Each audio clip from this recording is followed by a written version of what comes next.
আসসালামু আলাইকুম গাইস, দেখেন আমাদের বাংলাদেশের দৃশ্য। আসলে আমরা যে প্রবাসে আছি, এখানে আসলে বোঝাই যায় না যে আমরা প্রবাসে আছি। এটা আমাদের বাংলাদেশের দৃশ্য। দেখেন গাইস, আপনাদেরও বলতেছি আপনারা চলে আসেন, আসলে হয়তো ভালো লাগবে। একটু ঘুরলে, এই সীমিত হাওয়া খেলে আসলে খুব ভালো লাগবে, বুঝছেন। আমি একটু রেস্ট নেওয়া, খাওয়া দাওয়া করে একটু বের হলাম সীমিত হাওয়া খেতে। আপনাদের যদি ভালো লাগে গাইস, চলে আসেন সীমিত হাওয়া খেতে। দেখেন সেম আমাদের গ্রামের দৃশ্য। দেখেন রাস্তা ঠিকই গ্রামের মতো, দেখছেন গাইস।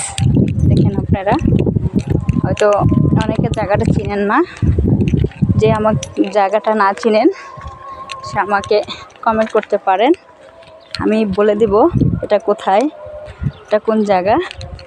আপনারা আসবেন, ঘুরে যাবেন এসে।